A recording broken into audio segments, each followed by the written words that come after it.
Então, continuando com a próxima palestra do tema Fortalecer, a gente queria convidar o Vinícius Lara.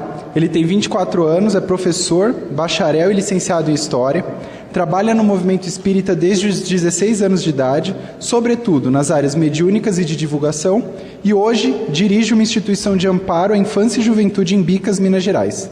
Uma salva de palmas para ele.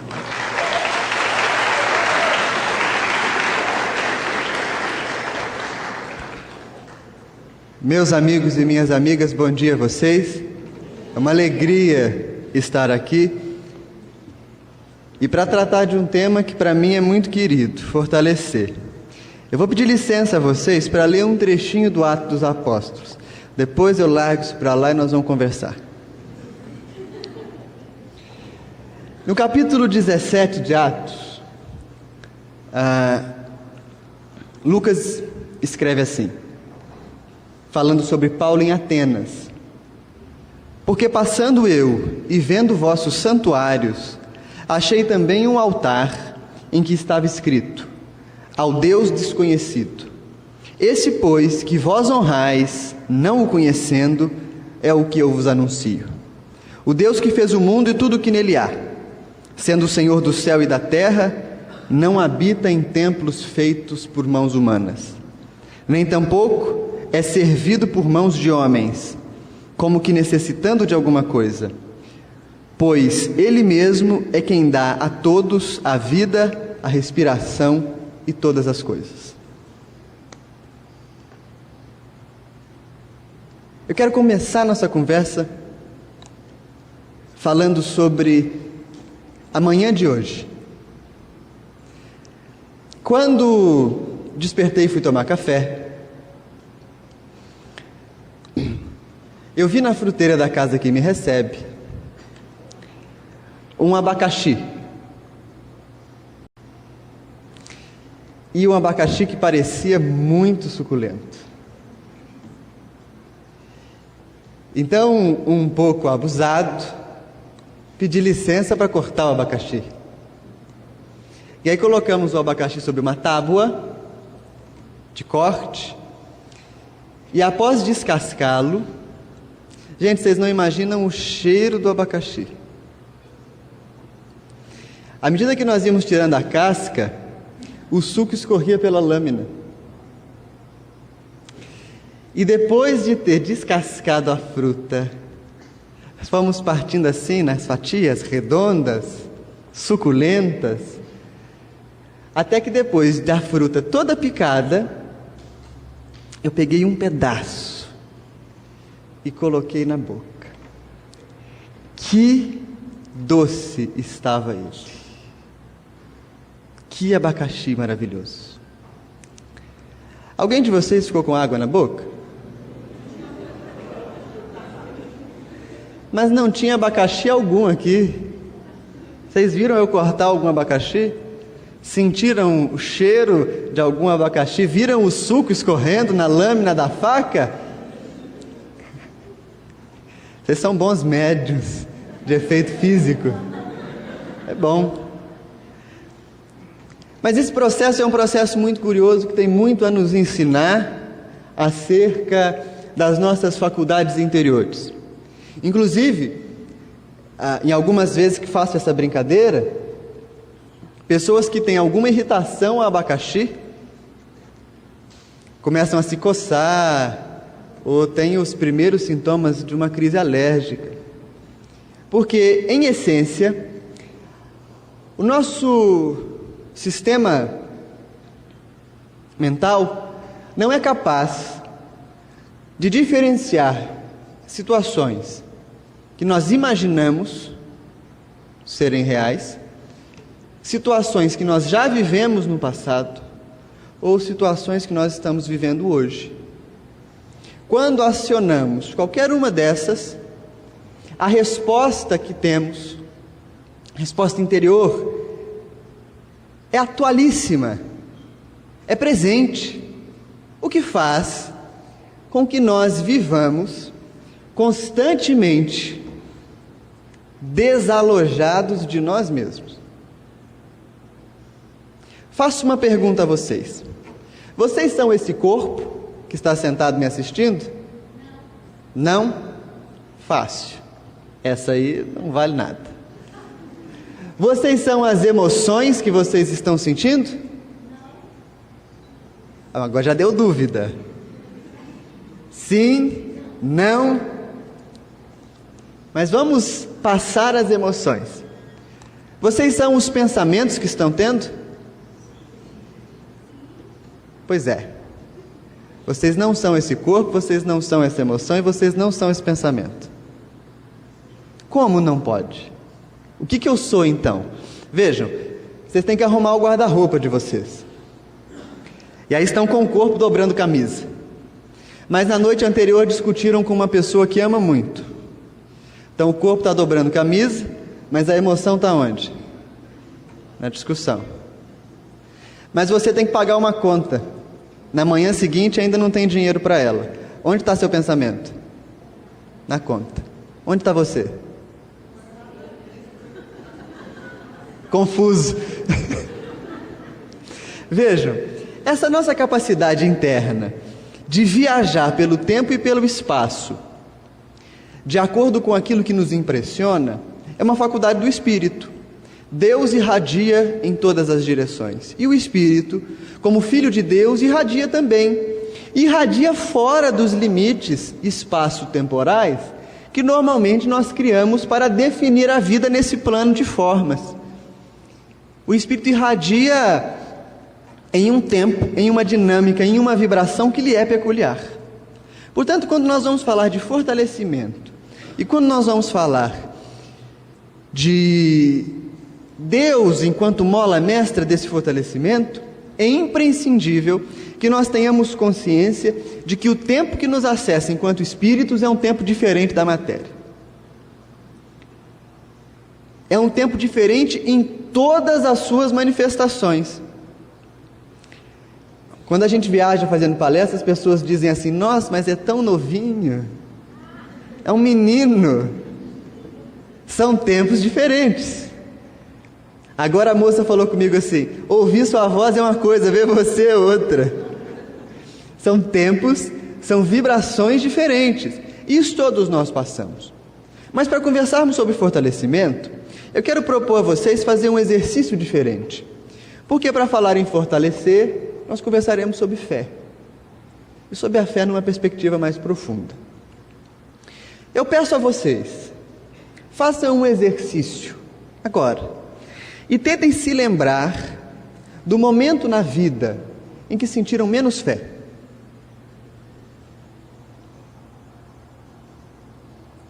Tentem puxar no fio da memória, não só da memória racional, tentem mesmo se lembrar das circunstâncias, da época em que isso se deu, do que lhe envolvia. Conseguiram fazer essa lembrança? Muitos de vocês não só se lembraram do momento, mas trouxeram também para a tela mental o sentimento que os visitou. Embora essa ocorrência possa ter surgido há anos atrás, ou pode estar sendo mesmo a crise atual. Qual é o sentimento de não termos fé? Qual é? Desespero?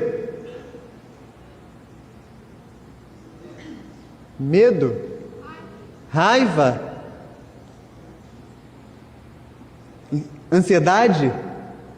Pois é. Todos esses sentimentos são muito presentes na nossa falta de fé.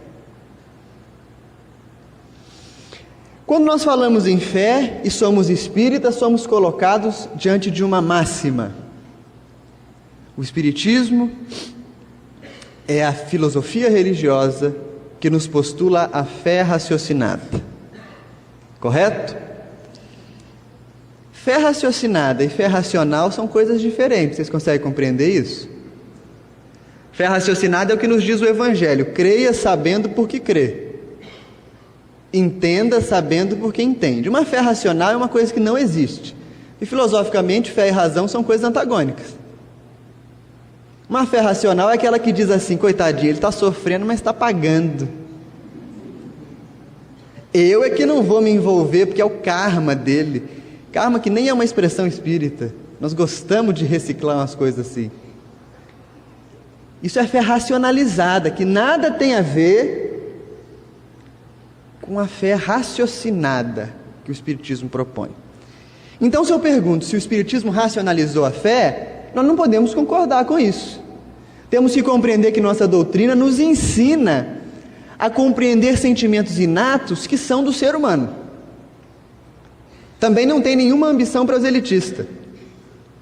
Venha se tornar espírita, porque você vai entender tudo e um pouco mais. Vem para cá você também. Como tinha a propaganda do banco, vem para a caixa você também. Não! É uma doutrina muito mais intimista.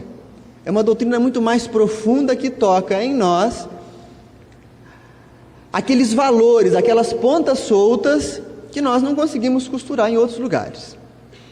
Por isso a compreensão espírita de Deus é diferenciada. Que é Deus? Inteligência suprema, causa primária de todas as coisas. O neném espírita já nasce falando isso, né? Depois ele vai aprendendo a 919, ele vai aprendendo umas outras, umas 3 ou 4, vai falar sempre. Deus, inteligência suprema, causa primária de todas as coisas. Ter essa noção de Deus amplia a nossa consciência perante a vida, não é verdade? O problema é que Deus é causa primária de todas as coisas. Não é de metade das coisas, de 2/3 das coisas. Não é causa de algumas coisas. Deus é causa de tudo. E ponto. Aí começa o problema. Existe um filósofo, Aristóteles, e num texto muito conhecido, ele diz assim: a virtude está no meio. Isso é de uma profundidade espiritual que a gente não tem condição de compreender logo de início. A virtude está no meio. Portanto, excesso de virtude, vício. Falta de virtude, vício. Tudo bem? Estou lançando ideias, depois a gente costura. Nós estamos falando de fé, estamos falando de Deus. Excesso de fé, qual é o vício? Fanatismo. O indivíduo está doente, ele não vai no médico, mas quer tomar passe.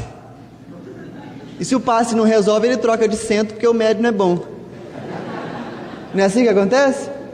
Aí o indivíduo está com uma necessidade espiritual interna, e aí ele fala: eu estou muito nervoso, come descontroladamente. Tem gente que diz assim: eu não consigo parar de assaltar minha geladeira. Como é que você assalta a geladeira que é sua? Não tem como, é outra coisa. Então nós confundimos as bolas. Vejam, excesso de fé, fanatismo. Falta de fé. As pessoas falam descrença, né? Descrença não é falta de fé, gente. Descrença é crença em outra coisa. A pessoa, ela diz: eu não acredito em Deus. Ela acredita em outra coisa. Nem que seja acreditar que Deus não existe. Então ela cria algo para acreditar ao contrário. O sentimento, e vasculhem os escaninhos das suas consciências, o sentimento da falta de fé é uma profunda solidão. O indivíduo se vê descolado do mundo, se vê descolado do templo, se vê descolado da vida social, da família, e toda a vida perde o sentido. Então, falta de fé não é descrença, solidão. Vamos a Deus então. Deus é absoluto ou é relativo? Absoluto? Onde está Deus? Na nossa consciência? Só? Todas as coisas. Onde Deus não está? Na solidão. Mas será que ele não está lá? Ou será que a consciência não percebe? Que essa pergunta é engraçada. Eu falo: onde está Deus? E todo mundo fala: em todas as partes. Onde Deus não está? E o pessoal fica pensando. Acabar de responder que Ele está em tudo, né? Então vejam, se Deus está em todas as partes, existe excesso de Deus? Existe falta de Deus? Então Deus é a virtude da vida. É o centro de toda a criação. Deus é o foco em torno do qual nos movemos, o tempo inteiro. Porém, nós temos uma dificuldade tremenda de compreender esse pertencimento a Deus, porque nós ainda imaginamos um Deus distante, olhando para nós e falando: agora é você, depois é você, fazendo uma espécie de bingo cósmico, fechando as cartelas da nossa encarnação. Ou se não, imaginamos um Deus deísta que criou o universo e falou: vai brincar, gente, e vai fazer outras coisas. Então nós temos dificuldade de compreender Deus como a virtude da vida, e temos dificuldade de compreender com Paulo que em Deus vivemos e nos movemos constantemente, o que nos leva a uma reflexão mais profunda a respeito da fé. Se Deus é absoluto, como vocês disseram, vocês acreditam que Deus é onisciente? Sabe de tudo? Vocês acreditam que Deus é onipresente? Está em todos os lugares? Vocês acreditam que Deus é todo-poderoso? Tudo isso? E o que Deus espera da gente então, se Ele sabe de tudo?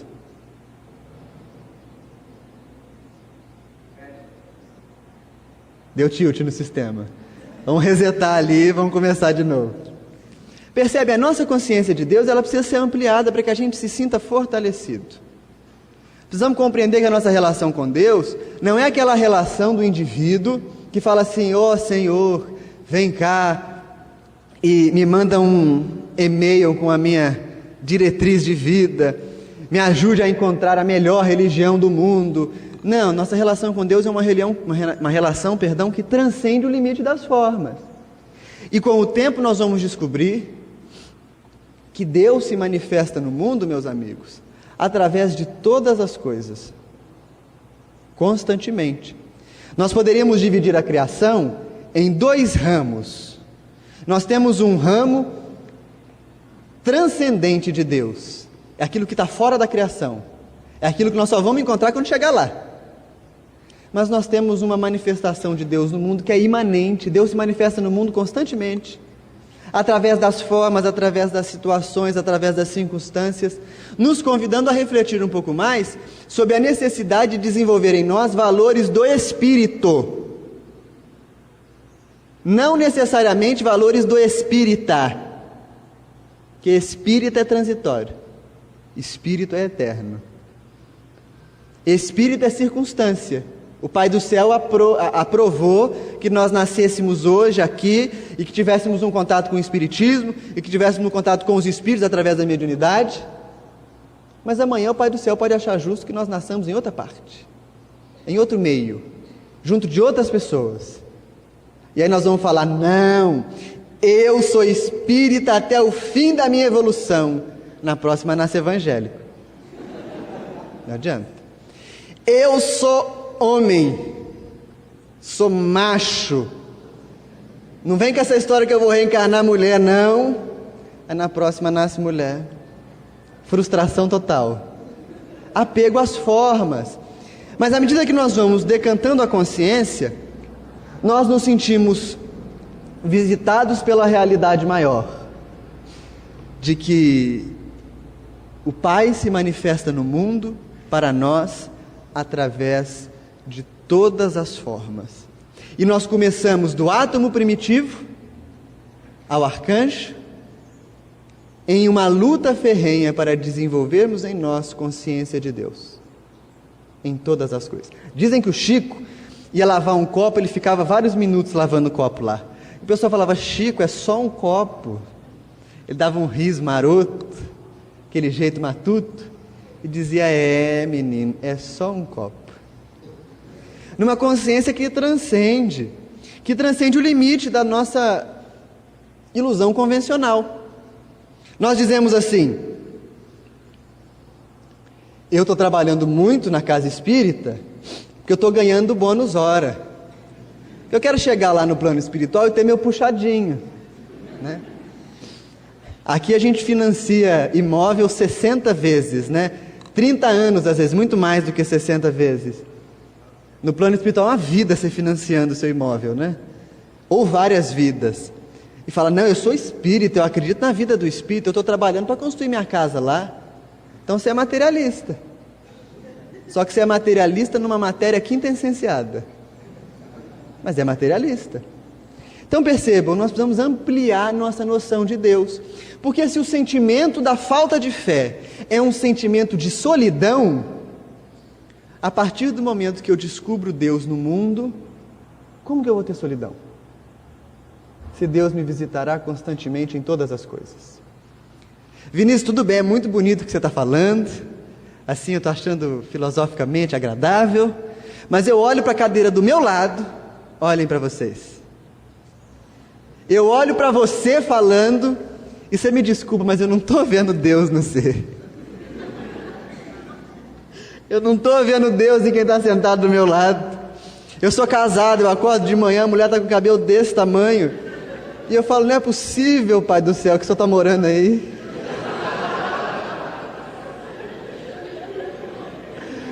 Tanto lugar para o Senhor morar. Aí ela olha para o marido, que era bonitão, era o príncipe, virou sapo, espachado no sofá. E ela fala, Deus, a habitação está difícil. Como é que eu posso, Vinícius, ver Deus nas outras pessoas e ver Deus no mundo para me fortalecer? Além do mais, tem outras coisas.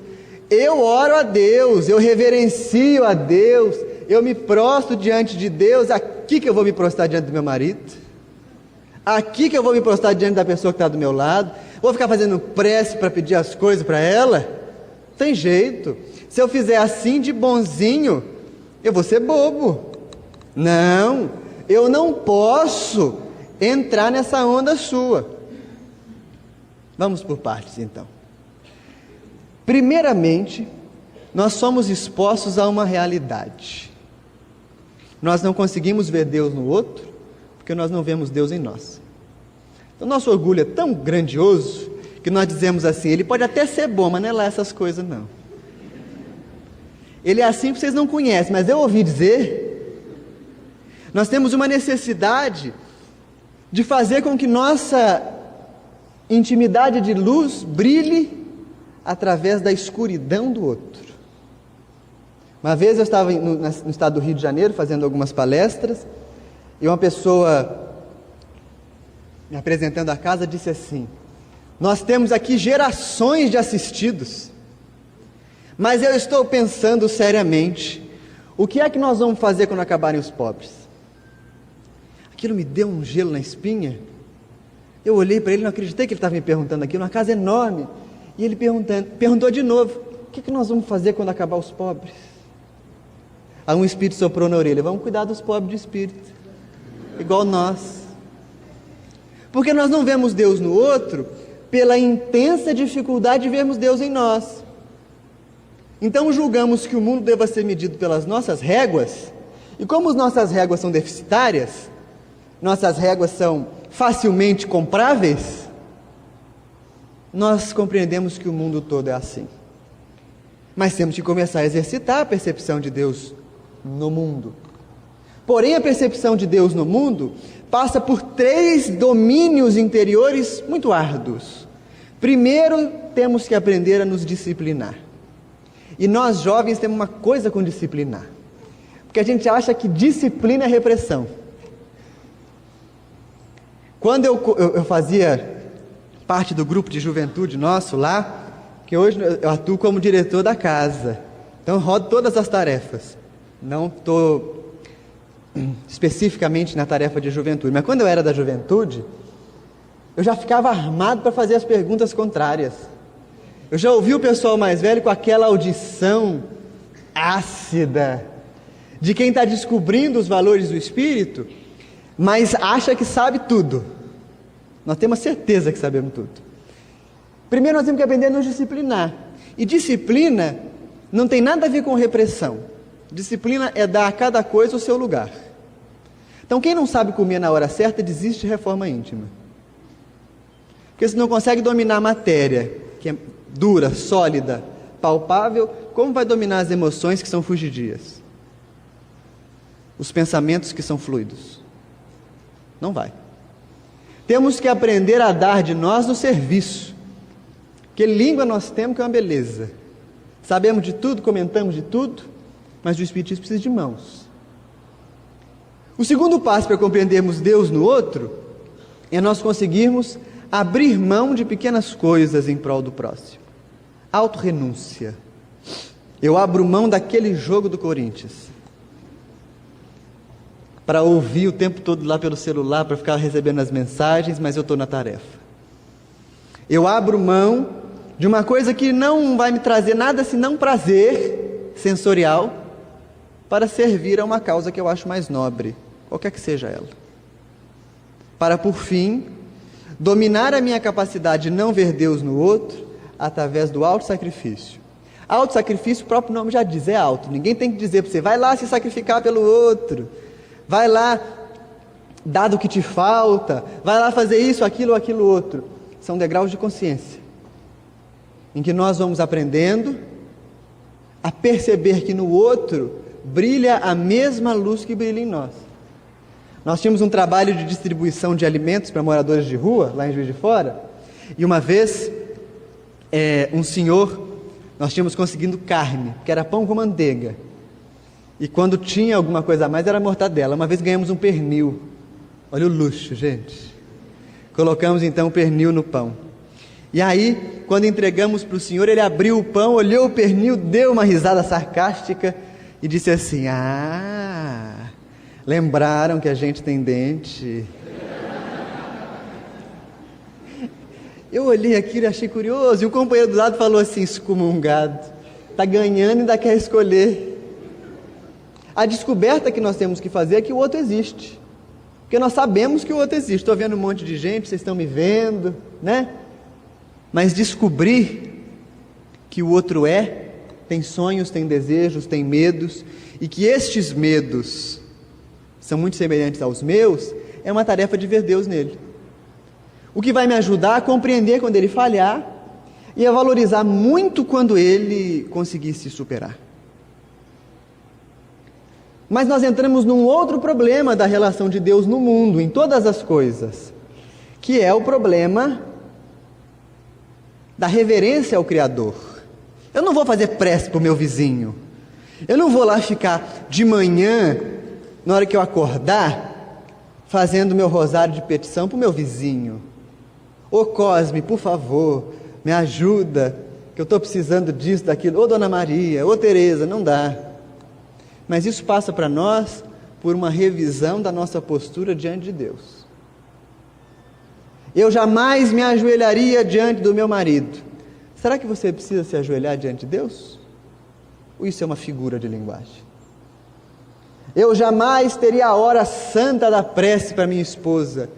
Mas você precisa ter a hora santa, a hora, se perder já era, de Deus? Ou será que nós vivemos num momento de transição de pensamentos e de consciências, em que nós vamos compreendendo que é necessário vivenciar a presença de Deus em todas as circunstâncias da vida, independente de crença, independente de qualquer credo que nós tenhamos? Somos chamados a lidar com Deus quando acordamos, olhamos no espelho e vamos pentear o cabelo.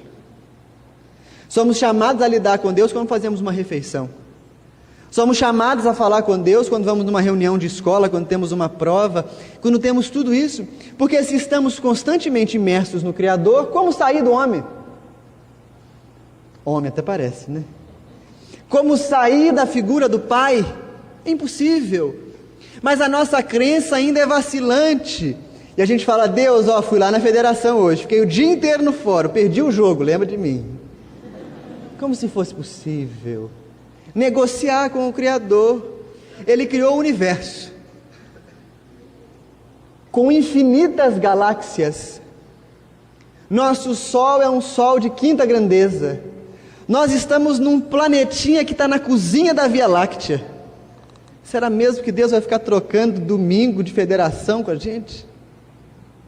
Não pode. Nós precisamos ampliar nossa concepção do Criador. E como a ampliamos? No serviço constante de transformação no mundo. Por isso nós vivemos um momento em que não podemos mais nos apegar a dogmatismos vazios. Por que isso acontece? Perguntamos, e alguém nos responde, porque sim. Aí nós lembramos do Castelo Rá-Tim-Bum, porque sim não é resposta. Estamos num período de aprofundar as nossas reflexões acerca do Criador, para que vejamos sentido em crer. Porque senão nós vamos fazer assim, nós vamos lá na igreja domingo, recebemos a hóstia, comungamos, voltamos para casa e fazemos tudo errado de novo. Vamos no templo evangélico, cantamos hinos de louvor ao Senhor, choramos, oramos em língua, voltamos para casa e somos intransigentes. Vamos ao terreiro de Umbanda, vestimos as guias, tocamos os tambores, conversamos com as entidades, recebemos os nossos favores materiais, mas voltamos para casa e somos a mesma dificuldade de trato que éramos. Da mesma forma, vamos às casas espíritas, fazemos atividades sociais, contamos méritos e mais méritos entre um grupo qualquer, mas voltamos para a vida comum e somos indivíduos sem qualquer mudança substancial. Não podemos mais viver assim. Não estamos mais em tempo de fazer isso. Portanto, o fortalecimento de que devemos nos aproximar é, sem sombra de dúvidas, o fortalecimento da percepção do Criador no mundo. Deus é a virtude da vida. E se a cada momento nós nos esforçarmos para ver o Criador, para compreender o Criador e para sentir o Criador, nós faremos mudanças admiráveis no mundo, sem precisarmos de qualquer crença para isso. Deus não é cristão, nem Jesus. Deus é Deus. Ele transcende tudo isso. Portanto, precisamos alargar os nossos horizontes do pensamento. Será que Deus espera de mim algo do que o exercício da sua filiação? Algo além do que o exercício da sua filiação? Do que a conscientização de que todos somos geneticamente frutos do Criador? Será que Deus espera de mim a hora marcada para fazer o bem? Porque se a hora marcada para fazer o bem não resolve os meus problemas, eu me frustro. E entro num movimento de profundo sofrimento, de profunda solidão. Estamos no momento, meus amigos, de descobrir Deus, não de encobri-lo. Estamos num momento de dialogar com o Criador intimamente, porque ainda somos postos a uma realidade filosófica mais conturbada. Vocês me disseram que Deus é absoluto, não é verdade? Nossa consciência, nossa inteligência é absoluta ou é relativa? Relativa. Vocês sabem como que surgiu a vida? Como que a matéria inerte virou matéria orgânica? Tem alguns experimentos, algumas pesquisas, mas nós conseguimos reproduzir isso? Então a nossa inteligência é relativa. Como é que algo que é finito contém algo que é infinito? Nós temos uma vaga ideia racional de Deus que precisamos transpassar, que precisamos trazer para uma experiência da divindade, uma experiência sensorial de Deus. Sirvo a Deus através do mundo. O Espiritismo ampliará os nossos horizontes de visão. Teremos novos valores, novas ferramentas à disposição. Mas precisamos mudar a visão que temos do Criador nesse mundo. Se Deus está em tudo, por que nos sentimos sós? Se Deus está agora aqui, nesse belíssimo microfone, nesse púlpito, nessas roupas, nesse anfiteatro, se Deus está na consciência de vocês, na minha, se Deus está aqui, existe fortalecimento maior do que desenvolver em mim olhos de ver? Talvez não. Por isso nos lembramos de Paulo. Iniciamos e encerramos nossa fala com ele. Adoramos a um Deus desconhecido. Mas esse Deus desconhecido é aquele que não habita em templos de pedra, que não pode ser servido por mãos humanas, porque Ele dá a todos a vida, a respiração e todas as coisas. A minha contribuição a vocês, meus amigos, se é que ela existe, é unicamente convidá-los a refletir. Onde está Deus agora? Que tipo de força eu tenho esperado para mim? Permaneçamos em Deus e vamos para a segunda parte, para as nossas perguntas e respostas.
Ateu e agnóstico é a mesma coisa?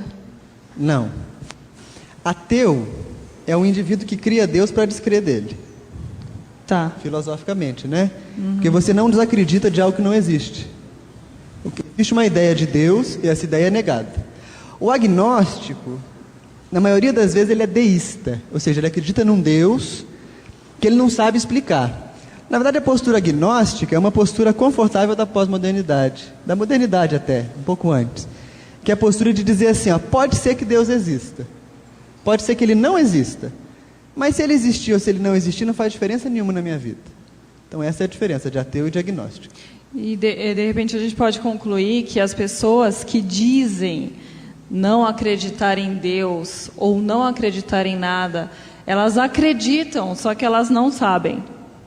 É verdade. Vejam, um Deus judaico-cristão, antropomórfico, é um Deus no qual nem eu acredito. E acredito que nenhum de nós aqui acreditemos mais nesse ser. Então, quando uma pessoa diz assim, eu não acredito em Deus, ela está fazendo quase um manifesto contra a intransigência das crenças velhas. Agora, alguns vão além e dizem assim, eu não acredito em Deus e quero descobrir se existe algo. Outros simplesmente sentem-se confortáveis, tem outros interesses. Então, sabe por que isso? Que essa pergunta? Porque às vezes nós percebemos essas pessoas muito mais ativas e muito mais felizes do que as que dizem acreditar em Deus, porque acaba sendo algo meio contraditório. Se a fé, se Deus fortalece, porque as pessoas só procuram a fé ou Deus quando estão fracas? Sim, essa questão é uma questão interessante. Ela se aproxima muito da ideia que nós espíritas temos do trabalho de desobsessão. E a gente vê assim uma necessidade da desobsessão de forma absoluta, e muitas vezes a desobsessão toma o lugar da evangelização. Uma ilusão, né? Porque se a gente trabalha bem a evangelização, a gente evita espíritos na desobsessão.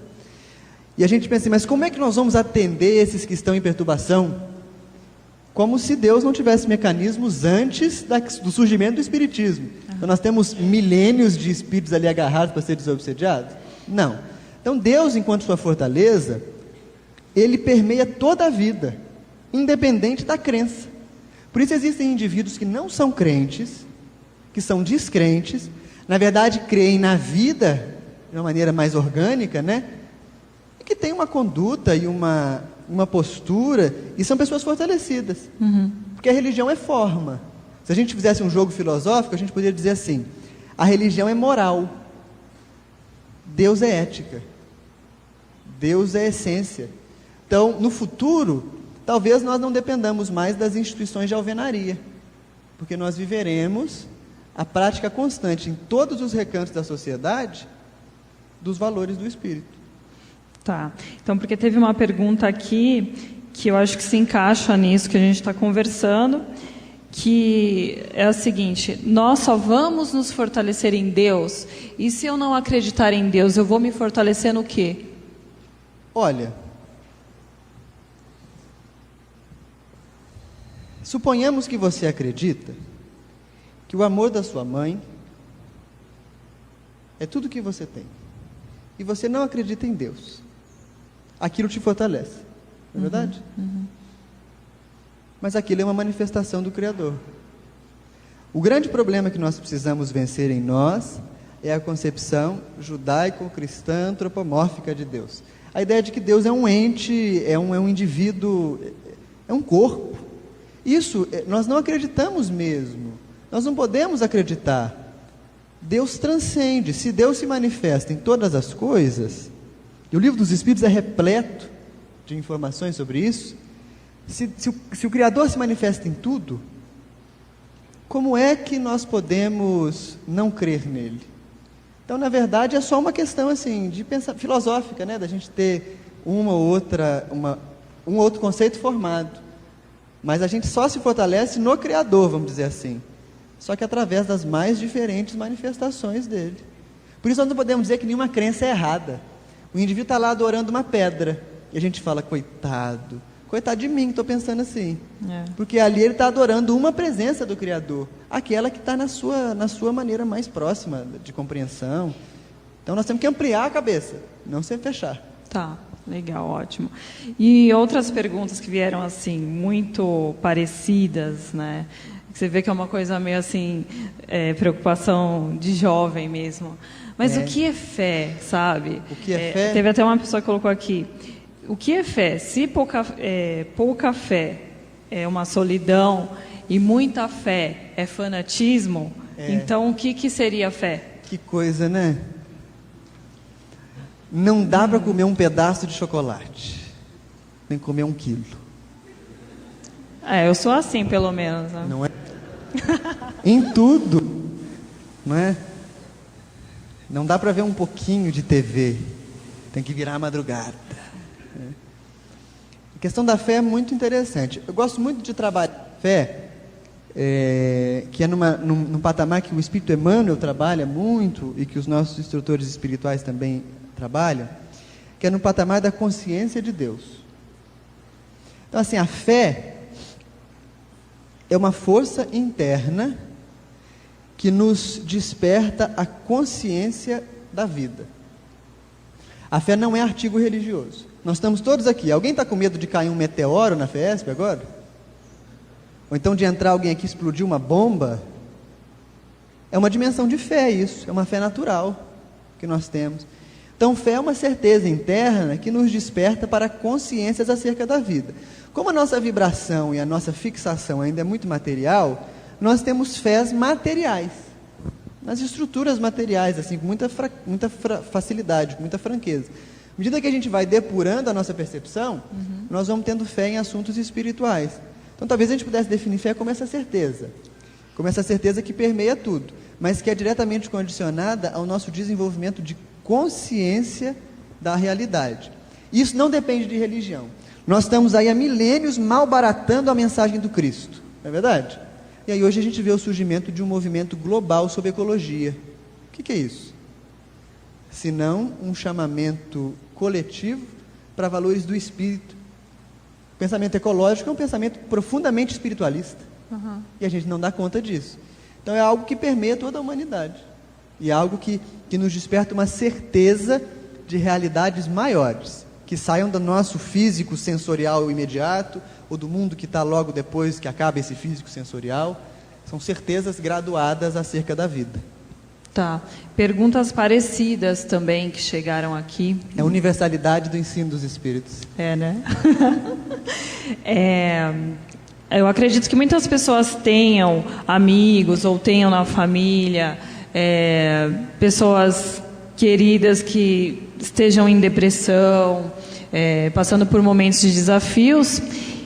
E pelo que eu percebi, essas pessoas querem levar um pouco de fé, um pouco de Deus, mas não sabem como agir. Como a pessoa deve proceder nesse sentido? Que boa pergunta essa, né?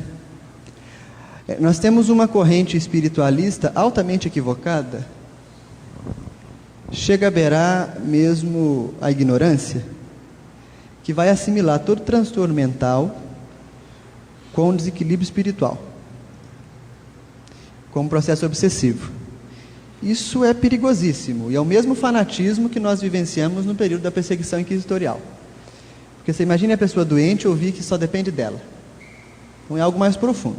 Nós podemos dizer assim que toda doença mental tem uma raiz espiritual, mas se nós observarmos um passado espiritual do sujeito, onde ele pode ter construído em várias existências situações mentais, comportamentos psíquicos que gerem nessa vida deficiências orgânicas ou mesmo deficiências de humor. Como que eu posso levar Deus ou fortalecimento para essa pessoa que passa pela crise?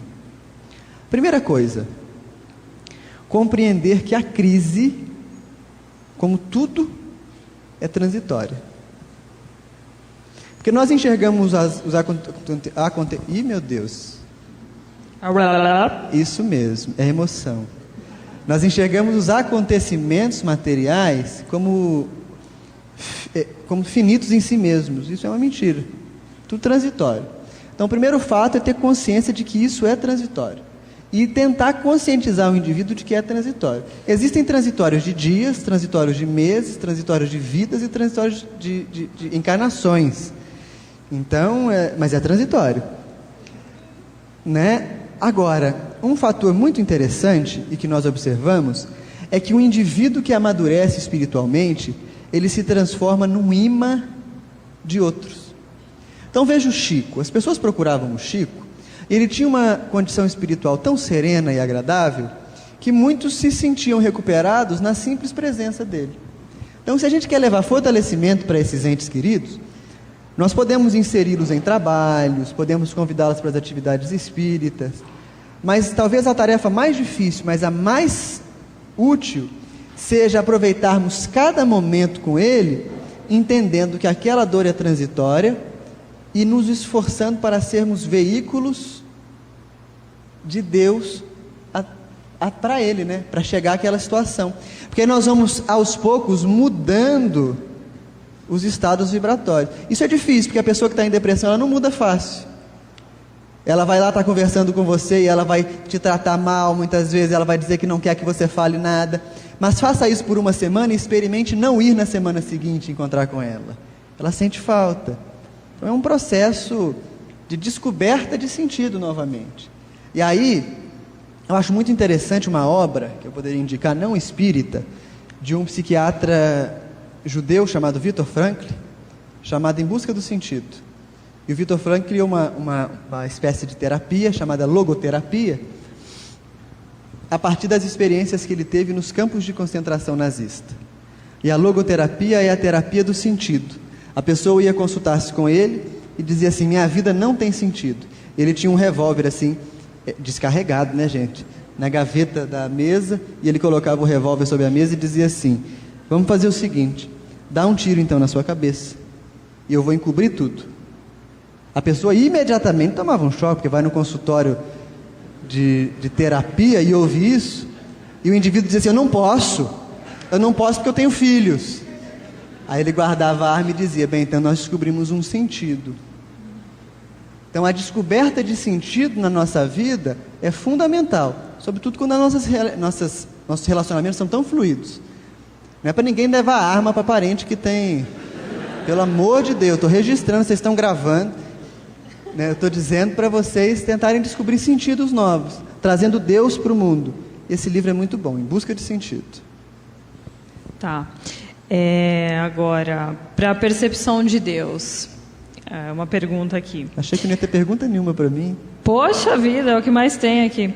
Para a percepção de Deus, você disse que nós precisamos de disciplina, que até a Anne frisou bem essa frase. Disciplina é colocarmos as coisas em seus devidos lugares.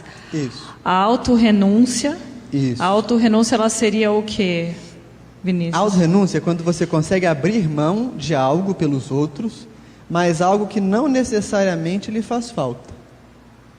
Um exemplo muito grande de autorrenúncia que a gente exercita no movimento, por exemplo, é a questão das obras de caridade. Então tem um almoço, e eu vou comprar um ingresso de um almoço. Aquele ingresso é um dinheiro que não vai pesar no meu orçamento. É um dinheiro que eu poderia comprar outra coisa qualquer. Eu ia comprar, sei lá, um livro, eu ia ao cinema, eu ia fazer qualquer outra coisa, mas eu compro aquilo ali para ajudar. É uma autorrenúncia. Quando eu me educo a viver com o necessário, então, as roupas que me sobram, os bens que eu já não uso mais, eu abro mão deles. É algo que não me afeta, mas eu já estou aprendendo a me desprender em favor de outros. O autossacrifício é o óbolo da viúva.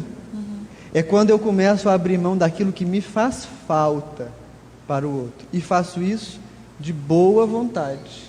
É desde que isso seja feito de boa vontade, né, Vinícius? Ninguém pode cobrar nada em se tratando de mudança espiritual do outro. Porque a régua nunca pode ser a régua dele.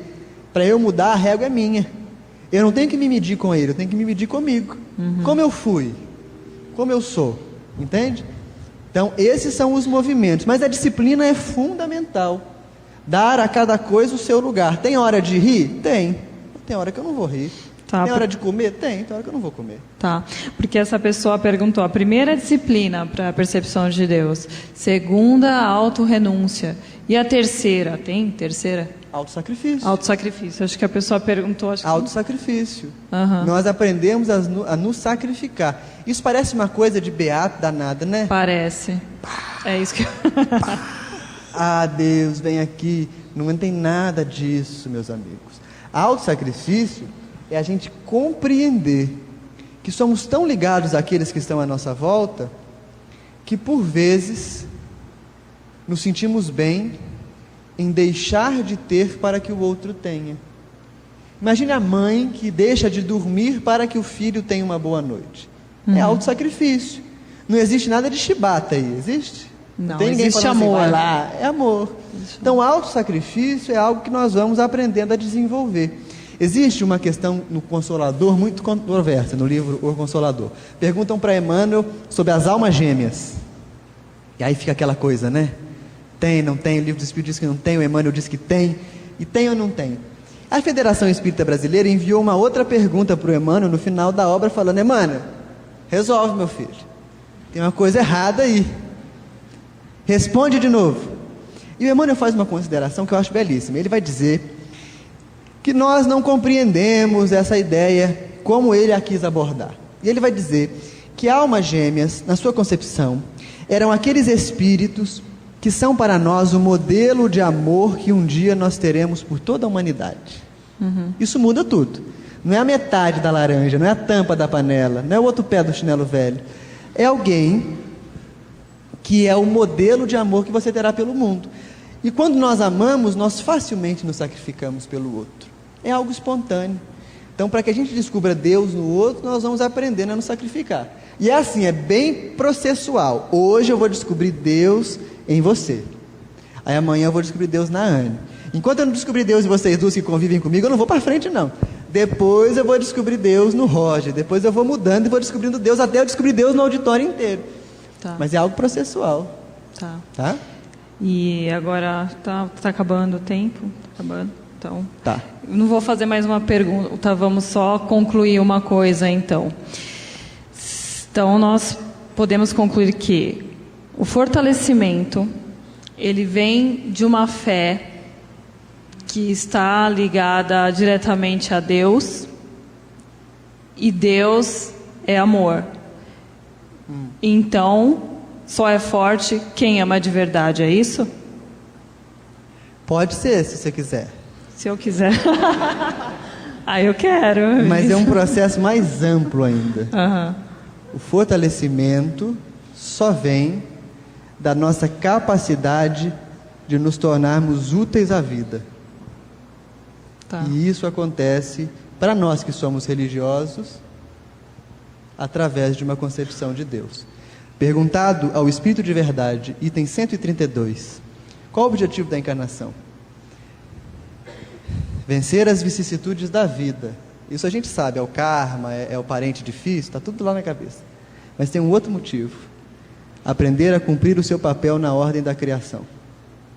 Então, fortalecimento é a nossa descoberta da capacidade de sermos úteis. Muitos de nós aqui ainda não conseguimos amar, mas já conseguimos ser úteis. Ótimo. Então, fortalecer é descobrir utilidade na vida. Tem um ditado bobinho, mas que é de profundidade. Quem não vive para servir, não serve para viver. Tá ótimo. Isso é fortalecer-se. Então tá bom. É isso, gente. Obrigada, Vinícius. Muito bom.